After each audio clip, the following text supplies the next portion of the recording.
Sois le bienvenu. On se retrouve aujourd'hui pour parler de l'exponentielle de la somme.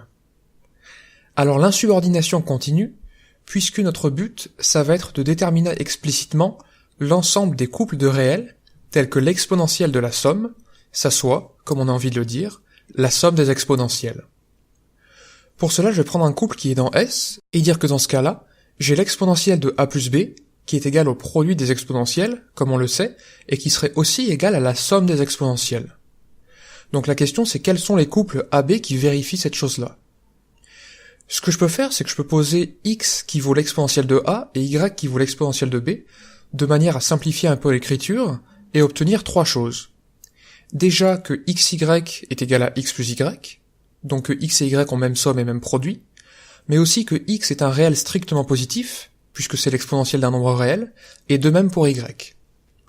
Alors encore une fois, on n'a pas vraiment avancé, puisque la question c'est de déterminer tous les couples de réels strictement positifs qui vérifient somme égale produit. Ce que je peux faire, un peu à la manière dont on raisonne en probabilité, c'est distinguer toutes les valeurs possibles pour la somme et le produit. Donc ce que je veux dire, c'est que xy, dans ce cas-là, appartient à l'union sur k qui appartient à R plus étoile, donc toutes les valeurs possibles pour la somme et un produit de deux nombres réels strictement positifs, d'une intersection de deux ensembles. Le premier ensemble, ça va être l'ensemble des couples de réels strictement positifs dont le produit vaut k, et le deuxième ensemble, ça va être l'ensemble des couples de réels strictement positifs tels que la somme vaut k. J'ai distingué toutes les valeurs possibles pour la somme et le produit. Alors là, on peut se retrouver un peu circonspect en se disant, est-ce que ça nous a vraiment avancé de commencer à écrire des choses aussi infâmes?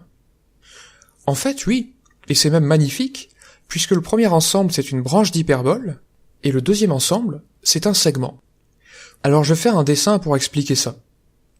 Si je souhaite représenter graphiquement le premier ensemble, eh bien c'est l'ensemble des couples tels que y est égal à k sur x. Donc c'est une branche d'hyperbole, le côté qui est à droite de l'axe des ordonnées.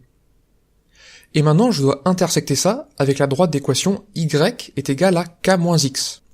Alors en fait c'est un segment, puisqu'on voit que x il est forcément compris entre 0 et k, et que y est aussi compris entre 0 et k. Donc c'est pas vraiment une droite, c'est un segment, dont la pente vaut moins 1. Alors ce que je peux me dire, c'est que géométriquement, il va y avoir trois cas qui devraient se produire. Soit le segment, il intersecte l'hyperbole à exactement deux endroits, comme ceci, en rouge, soit il intersecte l'hyperbole à un seul endroit, en étant tangent à cette hyperbole à ce moment-là, soit le segment est en dessous de la branche d'hyperbole, et dans ce cas-là, l'intersection est vide. En résumé, si je note ik, l'intersection de la branche d'hyperbole et du segment pour une valeur de k qui est fixée, ce que je peux supposer, grâce au dessin, c'est que le cardinal de cet ensemble-là vaut soit 0, soit 1, soit 2.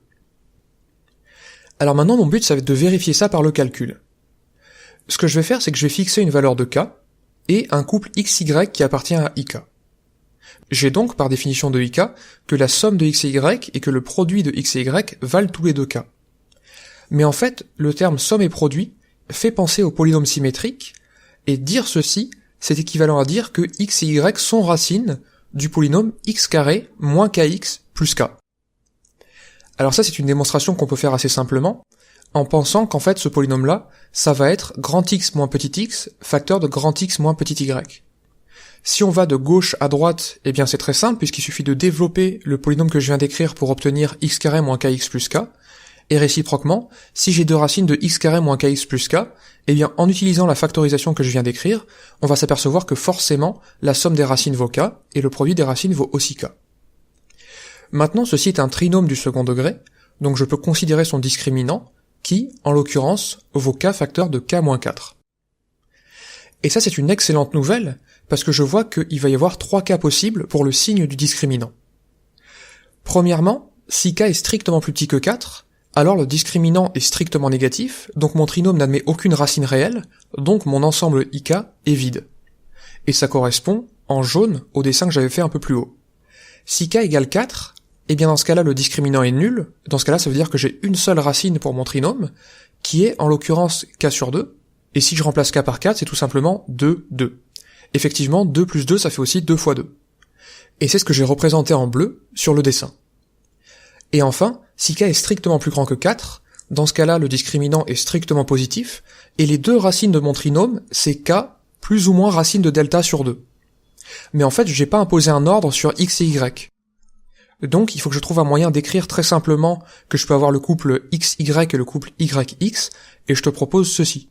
Donc c'est un ensemble à 2 éléments, qui correspond au dessin que j'avais fait plus haut, en rouge. Donc si je reprends le raisonnement depuis le début, voilà ce que ça me donne.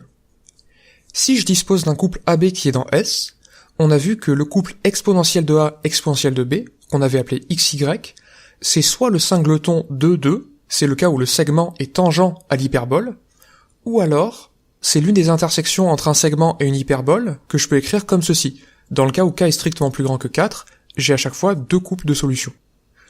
Maintenant que je sais ça, si je passe au logarithme, ça me donne finalement que AB, c'est soit ln de 2, ln de 2, soit un élément de cette gigantesque union.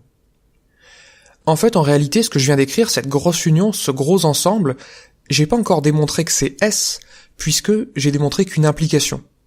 Il faudrait que je démontre la réciproque.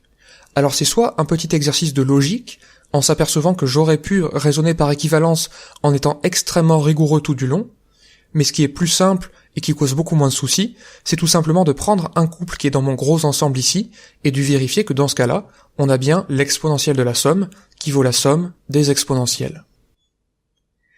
Alors tu vois, si t'es un élève de lycée, et qu'on te parle d'exponentielle de la somme qui vaut le produit des exponentielles, tu pourras toujours aller voir tes camarades ou ton professeur avec cette gigantesque formule, lui présenter, observer son visage stupéfait devant quelque chose d'aussi magnifique, et te dire « Mon esprit, tu te meus avec agilité, et comme un bon nageur qui se pâme dans l'onde, tu sillonnes gaiement l'immensité profonde, avec une indicible et mâle volupté. » Excuse-moi, je me suis assoupi. J'espère que cette émission t'a plu, et je te retrouve dès demain pour te parler de ce que le poker m'a apporté dans ma pratique des mathématiques dans l'enseignement supérieur. En attendant, je te souhaite une excellente journée, et je te dis à la prochaine.